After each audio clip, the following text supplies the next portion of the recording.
안녕하십니까. 지금은 이제 이재명의 첫 판결 선거법이 11월 15일 날 선고되면서 이제 긴장감이 감돌고 있는데요. 제가 법원이나 또는 이제 이재명 변호인이나 검찰이나 가능한 게 모든 인맥 다 동원해서 조금이라도 이게 어떤 소식을 들어보려고 많은 이제 취재 노력을 하고 있습니다. 근데 뭐 직접 재판부를 상대로 취재는 불가능하고 그건 뭐 철통부안이니까 제가 다른 동영상에서 옛날에 이재명 재판도 해보고 또 이제 현직 부장판사 그다음에 대법관 출신 변호사 이런 분들은 이제 제가 취재를 해서 통상적으로 이제 이재명 사건은 순서와 절차가 어떻게 되느냐 제가 방송을 했죠. 이렇게 중요한 사건은 채 한 달 전쯤에 3명의 판사가 먼저 이제 구두로 회의를 해서 합의를 해서 유무죄와 형량을 다 정한다는 거예요. 그리고 이제 주심 판사가 초안 작성도 이게 끝났다. 그러면서 이제 계속 그걸 다듬고 있는 이런 이제 과정이다. 이런 방송을 제가 한번 해드렸고요. 법원에 지금 시간, 법원은 이제 이미 끝났단 말이에요. 그러니까 개딸들이나 국회의원들이 아무리 사법부를 이게 막 급박하고 협박하고 해도 이미 기차는 떠났다. 근데 걔는 짖어서 뭐하나. 이런 이제 제가 동영상으로 법원 소식은 말씀드렸고요. 이번에는 이제 이재명 측의 충격적인 제안들은 상당히 충격이에요.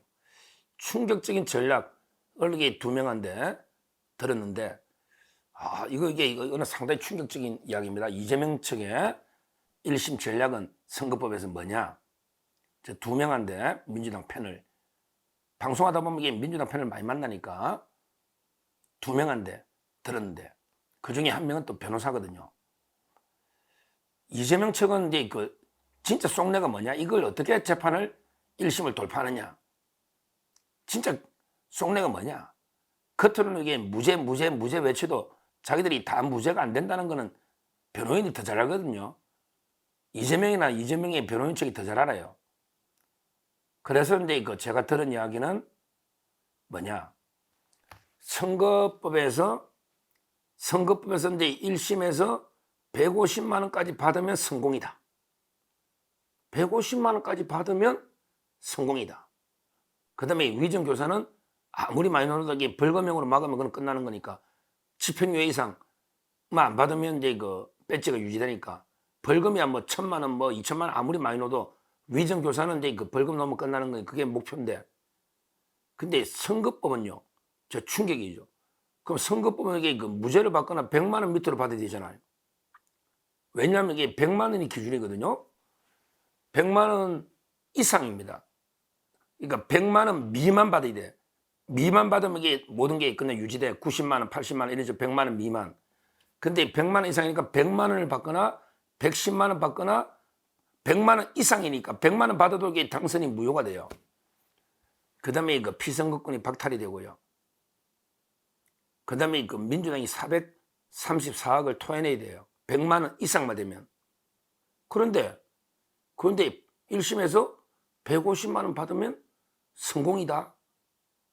이게 무슨 황당무계한 이런 이야기로 듣기잖아요. 근데 잘 들어보니까 그게 아니더라고요. 지금 이재명 측도 선거법이 2개잖아요. 2개 다 유죄받아 버리면 안 됩니다. 둘 다 유죄받으면 양형 기준표상 100만 원 밑에 어려워요. 그러니까 이제 하나를 무죄 받는데 김문기 씨를 몰랐다고 요걸 무죄를 받는다는 전략이에요. 김문기 씨를 그때 몰랐다. 이거는 알았다 몰랐다가 사람의 인식인데 이게 왜 유죄냐? 계속 지금 여론들을 펴고 있는 게 김문기 몰랐다는 거는 무죄를 받아야 된다. 근데 백현동이 4단계 협박, 국토부가 직무유기로 협박을 해가 올려줬다. 이거는 이재명의 변호인도 이거는 무죄가 어렵다고 봐요. 왜냐하면 국토부가 공문이 있잖아요. 협박한 적이 뭐 직무유기 꺼낸 적이 없거든. 공문이 있잖아요. 그냥 알아서 판단이라 적의 판단. 그러고 이거는 이제 김인섭 씨 로비에서 된 게 이미 드러나 버렸잖아요. 김인섭이가 이제 로비가 77억 받았으니 그 중에 보통 절반 정도 준다 그랬거든. 원래 200억 요구해서 100억. 그러면 이제 상당액이 왔다 봐야지 이미. 왜냐하면 이게 그 비례적으로 왔다 봐요. 77억이면 그 중에 30억은 최소한 이게 이재명 정치자금 기자는 왔다고 보거든요. 안 오고는 이게 사업이 진행될 수가 없잖아요. 그러니까 백현동은 이제 그 국토부의 직무유기 협박 때문에 4단계 올렸다. 이거는 불가능하다. 이거는 이제 그 유죄가 논다고 보는 거예요. 그거는 왜 그러냐면 이재명이 변호인의 그 변론 요지를 이게 정밀하게 분석해 보면 법조인에서 알 수 있어요. 이재명의 변호인이 뭐라고 이제 그 변론하느냐, 백현동을 도저히 그 무죄가 안 되니까 뭐라 하냐면 이거는 이제 국회에서 국정감사할 때 그 경기도 발언한 거고, 그러면 이게 그 국회에서 고발이 있어야지 이제 국회 정언 감정에 관한 법에는 국회 고발이 있어야지 처벌할 수 있다는 게 이건 판례입니다. 법에는 그런 말이 없어요.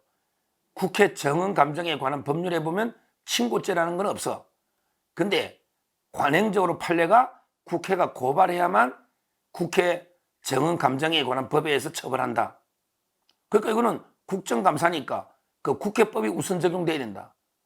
이게 왜 공직선거법에 허위사실이 적용돼서는 안 된다. 이런 데 그 법리 주장을 계속 하고 있습니다. 이재명 측에서. 근데 그 말이 안 되죠. 왜냐하면 이게 물론 국회 정언감정법도 이게 그 처벌할 수 있는데 그건 고발이 없었잖아. 민주당이 고발할 리가 없잖아. 그래, 그거는 처벌 안 한다 치더라도 그 당시 시점을 봐야 돼요. 그 당시는 근데 이미 이재명이가 이낙연하고 경선회가 이겼어요. 그러니까 이제 경기도에서 사퇴하고 그냥 대선 후보로 활동해야 되는데 자기가 마지막에 멋지게 피날레를 한번 장식한다. 내가 자신 있다. 이래가지고 이게 도지사 사퇴 안 하고 국감을 받은 거거든요. 그때 엄청난 게 그 가짜뉴스 허위 사실을 한 거죠. 질문하니까 막 백촌등이 왜 4단계 되냐고 질문하니까 할 말이 없잖아. 김인섭 이야기 할 수도 없고 어디 둘러댈 게 없잖아. 우리 역사상 4단계가 올라간 게 있나요? 물론 이제 그 정자동의 판교 힐튼 호텔은 5단계 올라갔지만 제가 알기로 이게 현재까지 재판에 4단계가 한 번에 오른 거는 저는 듣도 보도 못했었거든요. 그러니까 지금 이재명이는 이제 지금 백현동은 법리적으로 이게 다투면서 도저히 못 빠져나간다. 이래 보기 때문에 벌금을 받을 수밖에 없다고 봐요. 이재명 측도. 근데 그 절묘하게 바로 100만 원 밑으로 어렵다고 생각하는 것 같아요. 이재명 측도. 아니, 판사도 자존심 있고 사법부도 자존심 있지 바로 이게 80만 원, 90만 원 때릴 수는 없잖아요. 그럼 자기들이 볼 때는 이제 그 절묘하게 그 판사하고 어떻게 보면 이게 둘 다 입장을 살린다면 한 150만 원 정도 이게 때리면 판사도 체면이 있어. 왜 100만 이상 때렸으니까 당선 무효. 그러면 이게 판사도 자기 할 일 다 했으니까 100만 이상이니까 체면이 서고. 그 다음에 이재명은 그러면 이게 150만이면 다 무효인데 왜 성공이라고 보느냐. 바로 근데 그 항소심이 있다는 거예요. 1심하고 2심이 있는 거죠. 3심제 대법원은 의미가 없어요. 대법원은 형량을 안 정해요. 대법원에게 그 벌금형을 안 유무죄, 법리만 따지죠. 그러니까 이재명의 전략은 1심에서 150만 원까지만 막으면 2심에 가면 이게 그 최하 50만 원 이상은 깎아주겠지. 50만 원 가지고 민주당이 434억을 토해낸다? 50만 원 가지고 이재명을 국민 여론조사 부동의 1위 이재명이 출마를 못하게 돼서 막는다?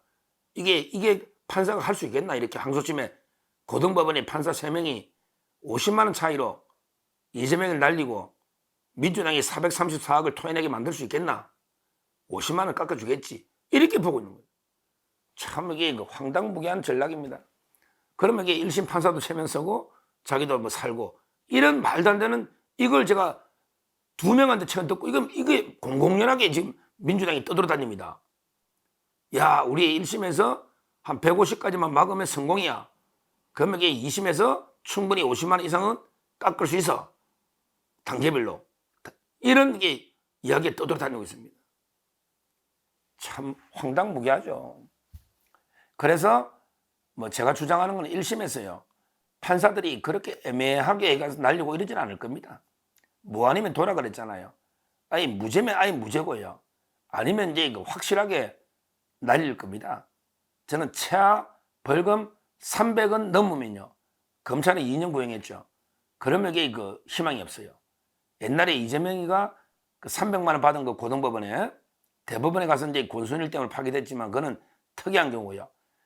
1심에서 300만 원 넘으면 2심에서 아무런 상황 변화 없이 100만 원 밑으로 불가능합니다. 그래서 저는 1심 판사 물론 그 유죄도 중요하지만 처음부터 원칙에 맞게 아주 중하게 음단해야 된다. 이걸 다시 한번 더 촉구를 하는 거죠. 이미 판결문은 써져 있겠지만 다시 한번 흔들려서는 안 된다. 이런 데 촉구를 하는 거예요. 확실하게 이재명을 잡으려면 확실하게 잡아야 뒤탈이 없어요. 원래 그렇게 많이 합니다. 옛날에 박근혜 대통령 탄핵할 때도 헌재에서 억지로 해서 8대 0으로 왜 그게 만약에 6대 2가 되거나 이래 되면 이게 큰 혼란이 오니까 자기들이 8대 0으로 맞추는 거 보세요. 그러니까 제 말은 1심에서 어중간하게 120만 원, 150만 원 이런 식으로 선고되면 엄청난 혼란이 올 수 있고 항소심이 혼란에 빠질 수가 있어요. 그래서 저는 기준표상에 명백하니까 판사는 이제 대법원의 양형 기준표만 따르면 되잖아요. 기준표면 가중 사유가 넘치죠. 감경 사유는 하나도 없어요. 자백을 안 하니까, 부인하니까. 그래서 저는 옛날부터 제가 500에서 700 이야기했던 게 그게 적정 저는 형량이라 보는데 근데 검찰에서 더 엄하게 양형 기준표상 법정 최고형 2년을 구형했기 때문에 집행유예나 징역형을 때려도 저는 좋다 봐요. 그러면 이게 그냥 징역이 때려버리면 끝나는 거고 그런 게 더 이상 할 게 없죠. 징역이 때리면 깔끔하게 정리가 되고요. 그게 아니더라도 최악의 벌금이 500에서 한 700만 원도 다툼의 여지가 없어요. 그러면 이게 2심도 어떻게 할 수가 없어요. 500에서 700 놓으면 최저 그게 마지노가 저는 300이다. 만약에 그게 아니고 150이나 어중간하게 200 밑으로 이래 놓으면 이게 또 대혼란이 항소심까지 벌어질 수가 있는데 저는 1심 재판부가 양형 기준표에 따라 원칙대로 음단해야 된다. 이 말씀을 드리고 이게 이재명 측도 얼마나 지금 당황하고 있냐. 실제 무죄냐고 생각하면 아무도 그런 생각 안 해요. 변호사들이. 겉으로만 무죄다 개딸들이 그냥 여론전을 펴는 거지 아마 이게 둘 다 무죄가 나올 수는 없어요. 이재명처럼 이게 나름대로 거물급 인사를 검찰이 기소하는데 어중간하게 무죄가 나올 정도로 검찰이 기소했다가 무죄 나오면 이게 후폭풍을 검찰이 감당할 수 있습니까? 우리 역대 전두환, 노태우, 박근혜 대통령, 이명박 대통령 거물급들이 무죄가 나온 경우 거의 없습니다. 무죄가 나오면 엄청난 후폭풍이 있거든요. 그래서 저는 워낙에 증거가 확실한 것만 기소했기 때문에 무죄가 나올 수는 없다. 다만 이제 형량도 저는 기준표에 맞게 엄하게 중형이 선고돼야 된다. 이렇게 보고요. 이재명 측의 전략 이걸 제가 잘 간파해서 1심에서 절대 어중간하게 노는 이런 일은 없어야 되겠다. 이 말씀을 드리고 제가 이재명 측도 유죄라고 생각하고 이런 데 150만 원 전략으로 가고 있는데 그런 데 꼼수가 통하기 어렵다. 이렇게 취재한 걸 말씀드립니다. 감사합니다.